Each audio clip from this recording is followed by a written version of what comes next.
Hello dear student, मैं शिव शंकर। आज हम लोग बात करेंगे रिप्रोडक्टिव हेल्थ के बारे में, यानी कि जनन स्वास्थ्य के बारे में।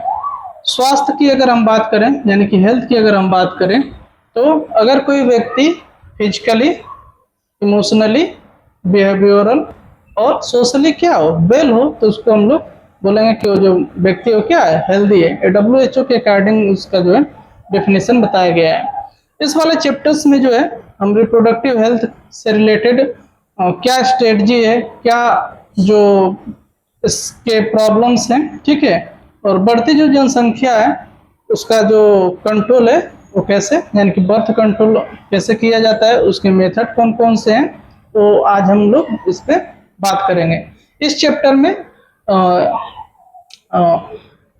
पॉपुलेशन एक्सप्लोजन और बर्थ कंट्रोल है, जिसमें डिफरेंट काइंड्स के, इस बोर्ड पे आप मेथड देख सकते हैं, जिसमें हमने मेंशन किया नेचुरल मेथड है, उसके बाद जो है बैरियर मेथड है। इसी दोनों टॉपिक पे हम आज बात करेंगे, फिर आगे जो भी मेथड होंगे उसको डिस्कस किया जाएगा। ठीक है, थोड़ा सा हम रिप्रोडक्टिव हेल्थ को रिकॉल करें आपको। तो जनन से संबंधित जो भी प्रॉब्लम्स है उसके लिए क्या स्ट्रेटजी हम यूज करते हैं, वो सारा चीज इस चैप्टर में हम लोग बात करेंगे। जैसे कि अगर हम पॉपुलेशन की बात करें, पूरे वर्ल्ड की पॉपुलेशन की बात करें, तो 19वीं शताब्दी में जो है, 19वीं शताब्दी में ये जो संख्या है पूरे वर्ल्ड में, वर्ल्ड लेवल की अगर हम बात करें, तो ये जो संख्या थी वो लगभग थी 2 मिलियन।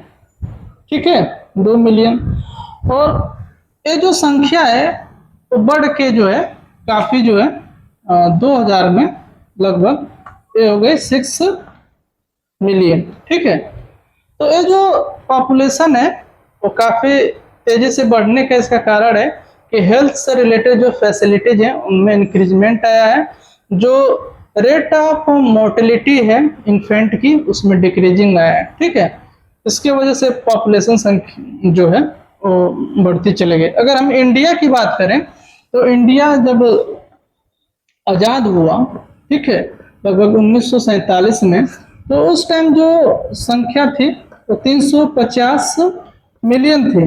लेकिन अगर इसकी हम बात करें 2000 में, तो ये जो संख्या है वो बढ़कर जो है लगभग 1 जो है 7 करोड़ के अप्रोक्सीमेटली हो गई। ठीक है, तो ये जो संख्या जो बढ़ रहा है उसका जो कारण है कि जो हमारे हेल्थ फैसिलिटीज हैं उनमें इंक्रीजमेंट हुआ है, जिसके वजह से मोर्टेलिटी रेट में डिक्रीजिंग आया है।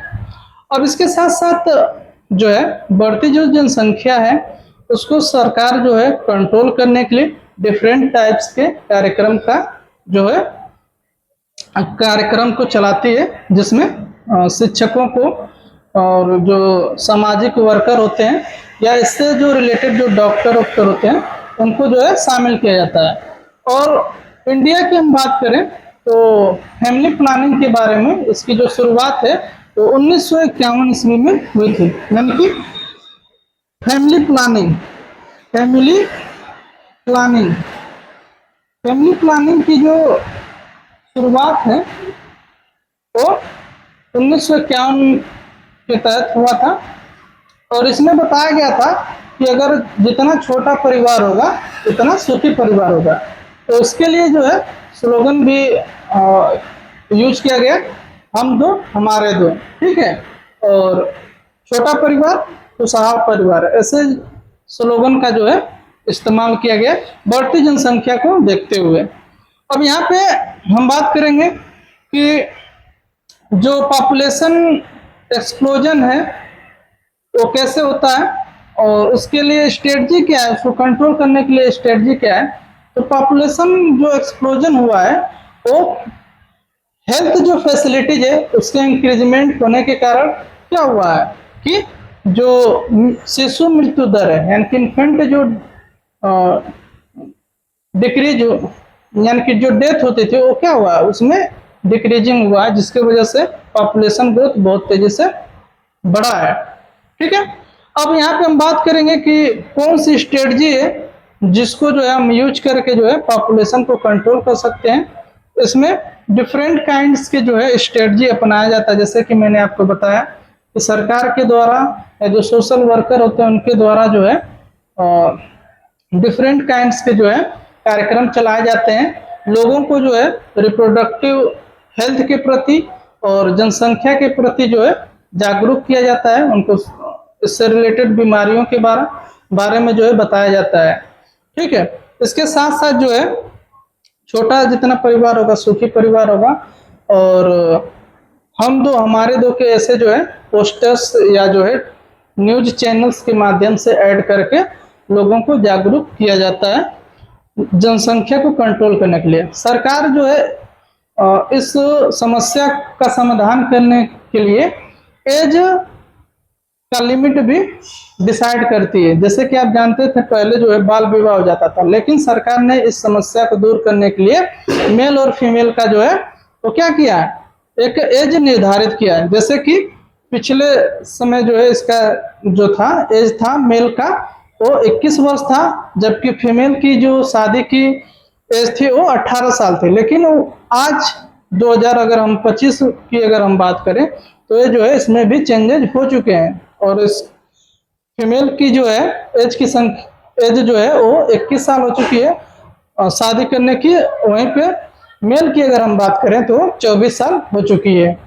पॉपुलेशन यानी कि बढ़ती पॉपुलेशन को देखते हुए इंडिया में कदम उठाए गए हैं। इसी प्रकार जो है पॉपुलेशन को कंट्रोल करने के लिए अनवांटेड जो बर्थ है या इन्फेंट है उसको अवॉइड करने के लिए जो है बहुत सारे मेथड जो यूज किए जाते हैं बायोलॉजिकली, वो हम यहाँ पे डिस्कस करेंगे। जैसे कि पहला है नेचुरल मेथड। ठीक है, नेचुरल मेथड में हम बात करेंगे इसमें पहला पीरियाडिक अब्स्टिनेंस या इसको हम लोग कैलेंडर मेथड भी बोलते हैं। दूसरा विथड्रॉवल या क्वाइटस इंटरप्टस। इसके बाद जो है हम तीसरा इसमें बात करेंगे लैक्टेशनल एमिनोरिया। ठीक है, ये तीनों जो मेथड है वो नेचुरल मेथड है यानी प्राकृतिक विधि है जिसके द्वारा जो है हम अनवांटेड जो बर्थ है उसको कंट्रोल कर सकते हैं। जैसे पहला है पीरियोडिक अब्स्टिनेंस या इसको हम लोग कैलेंडर मेथड बोलते हैं। इसमें होता क्या है कि फीमेल का जो मेंस्ट्रुअल साइकिल होता है वो 28 दिन का होता है। कुछ में वेरी कर सकता है, जैसे 28 किसी का है, किसी का 29 है, किसी का 30 दिन का भी मेंस्ट्रुअल साइकिल होता है। इसमें जो ओव्यूलेशन का जो पीरियड है वो होता है, अगर किसी फीमेल का 28 दिन का मेंस्ट्रुअल साइकिल है तो वो 14वें दिन पे क्या होता है, ओव्यूलेशन होता है। तो इसको हमने मेंस्ट्रुअल साइकिल जब पढ़ाया था आपको तो ओव्यूलेशन कैलकुलेट करने के लिए बताया था कि अगर किसी महिला का 28 दिन का है तो उसमें माइनस कर देंगे 14, तो 14वें दिन उसका ओव्यूलेशन होगा।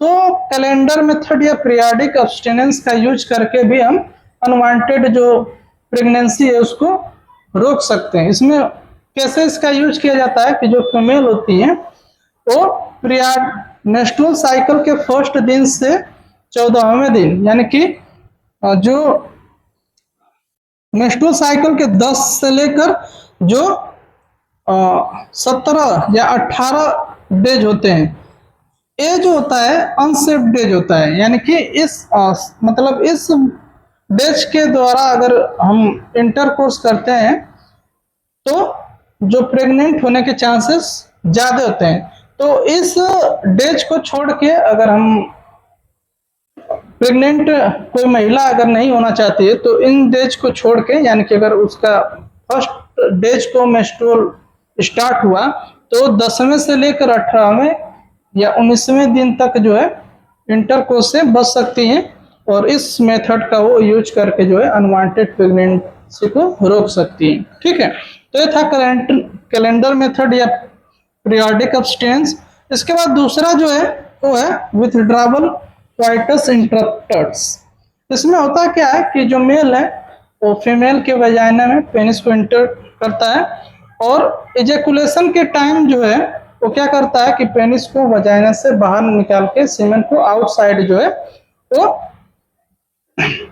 ड्रॉ करता है, विथड्रॉ करता है। ठीक है, तो ये भी एक मेथड है जो नेचुरल मेथड के अंदर आता है जिससे अनवांटेड प्रेगनेंसी से बचा जा सकता है। ठीक, इसके बाद है तीसरा लैक्टेशनल एमिनोरिया। लैक्टेशनल एमिनोरिया का मतलब ये होता है कि अब्सेंस ऑफ मेंस्ट्रुएशन, यानी कि पास्चुरेशन के बाद, यानी कि प्रसव के लगभग जो है 6 मंथ्स तक जो है वो फीमेल में मेंस्ट्रुअल साइकिल, यानी कि उसमें मेंस्ट्रुएशन जो पीरियड होता है वो आता नहीं है, और उस टाइम जो वो काफी सेफ माना जाता है। इसमें प्रेग्नेंट महिला को होने के बहुत कम चांसेस होते हैं या न के बराबर होते हैं, और कोई भी इसका केमिकल या जो है साइड इफेक्ट देखने को नहीं मिलता है। ये जो थे नेचुरल मेथड थे जिसको हम यूज करके अनवांटेड प्रेगनेंसी से बच सकते हैं।